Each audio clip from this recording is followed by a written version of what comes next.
everyday thing. It's an everyday thing. It's an everyday thing. When you let your nuts hang. All right, y'all. This is my My third bad. attempt. I'm gonna I'm have to beginning do to it think over. that TikTok don't like me no more.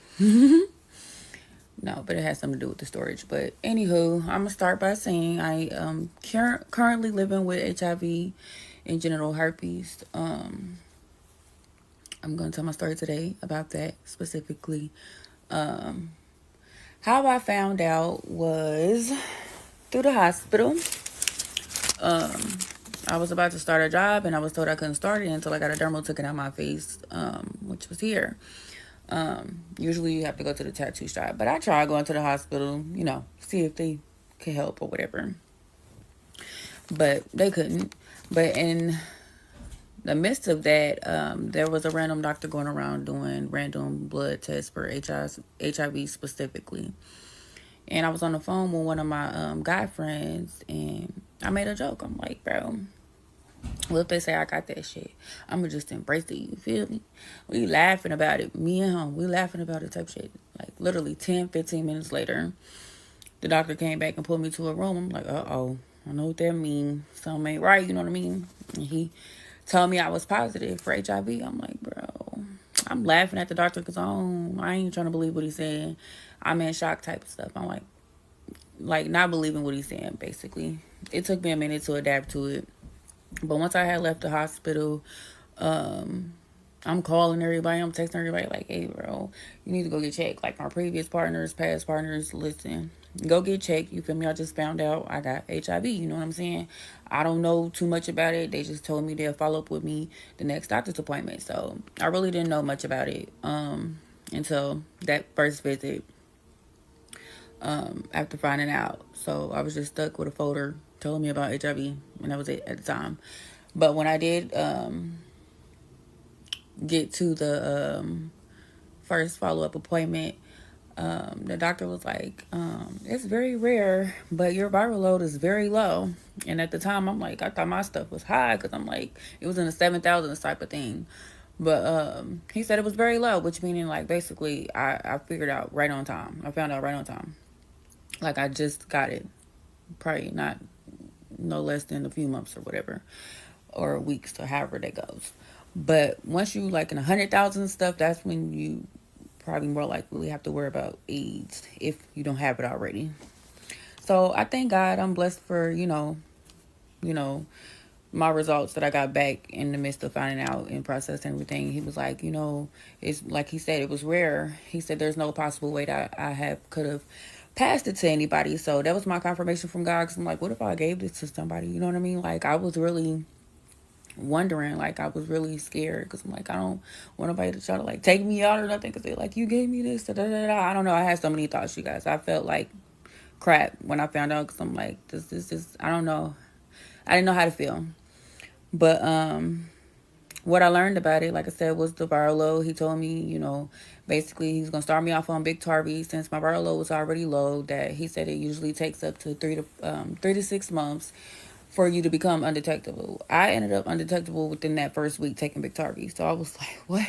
I didn't have to wait that long because at first that was my worry. Like I'm not gonna be able to have sex. I ain't gonna be able to do nothing.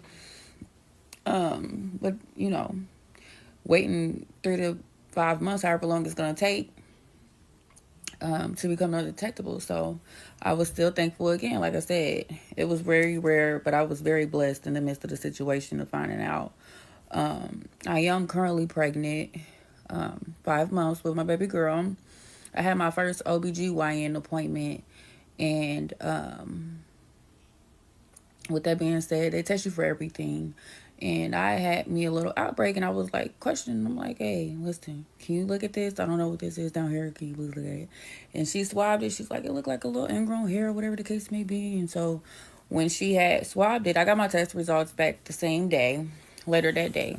And it came back positive that I was, or detected for HSV2, which is genital herpes. And I was in shock because I'm like, dang, now that I got two diagnoses, like, how am I supposed to tell somebody that I got both? You know what I'm saying? So I was already planning to put it out there in the world for New Year's that I had HIV because I didn't want to be afraid or have to keep telling somebody that I'm dating my story or tell them what I have. I want to be very open about it.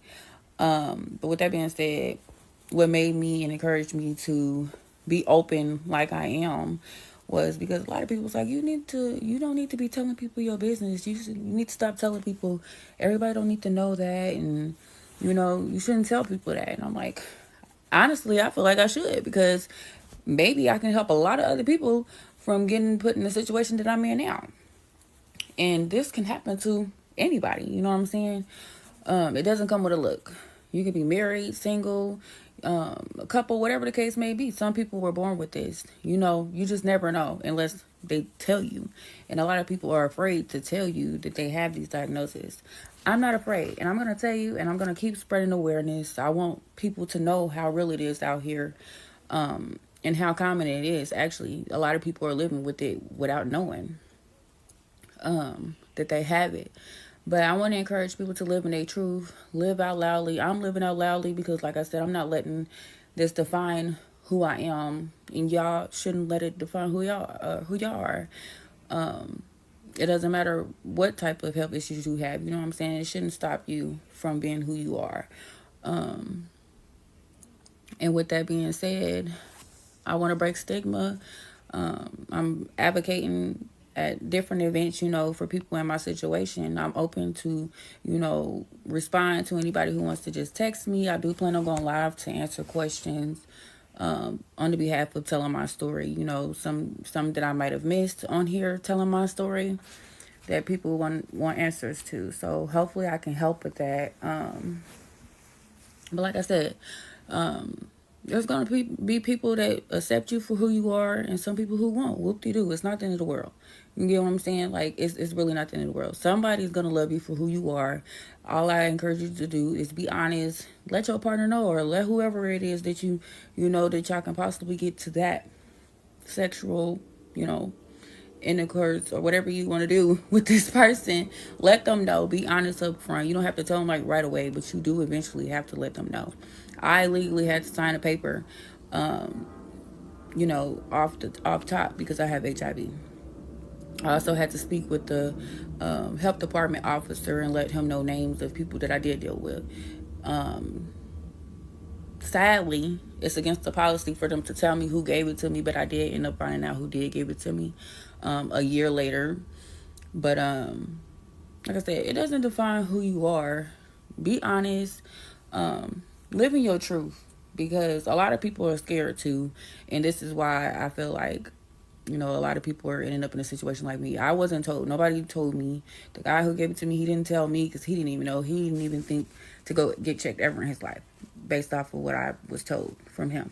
He's never been checked.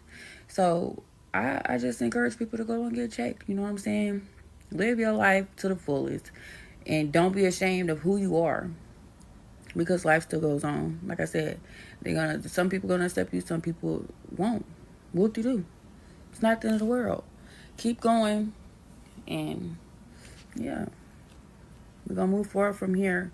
That's all I really have to say. Like I said, this is my third attempt making this video, so hopefully this one goes through. If you have any questions, you can text me separately on this app, or whatever the case may be. I will be going live either tonight or, sometime this week. So. Hey, what to do, everyday people, man? It's your boy PJ. Today we back lit live on Twitch and Facebook. Man, you know what? She did go live the other night and I missed it. It was like at 9 or 10 o'clock, and I don't know what I was doing. I was probably like watching the games.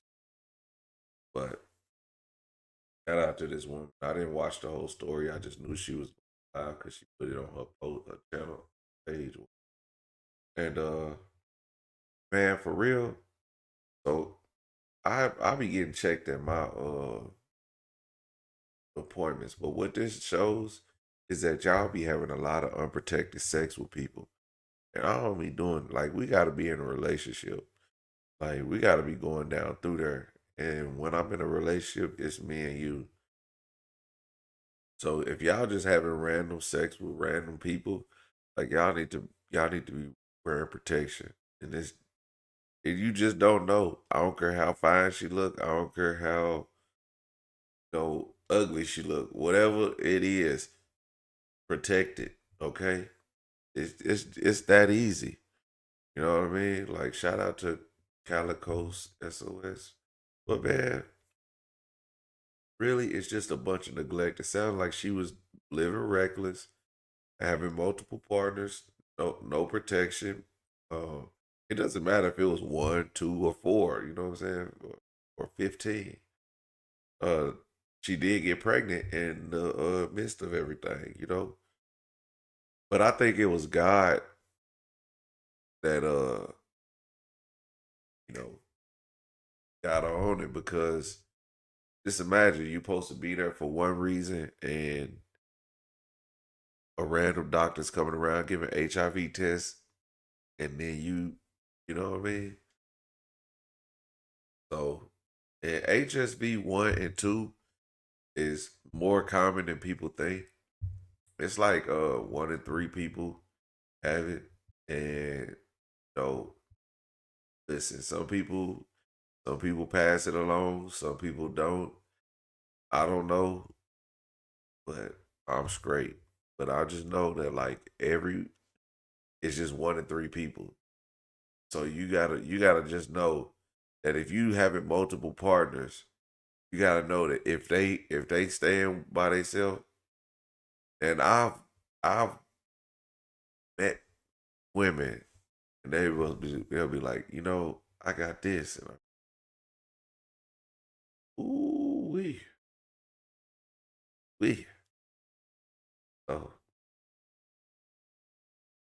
sometimes you just gotta it's real out here. It's real out here. So protect yourselves, man. Like somebody said in the last video, condoms is $4. Hey, look, man. I don't care how good it feel.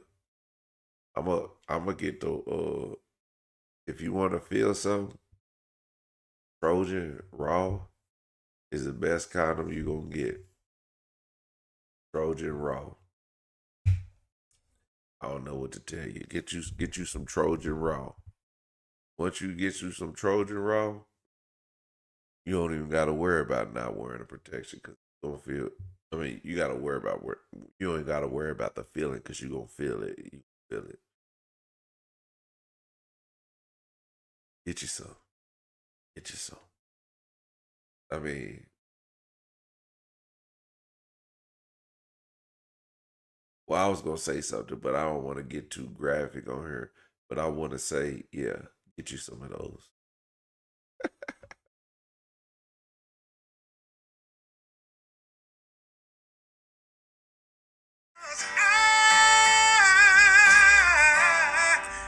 Everyday people.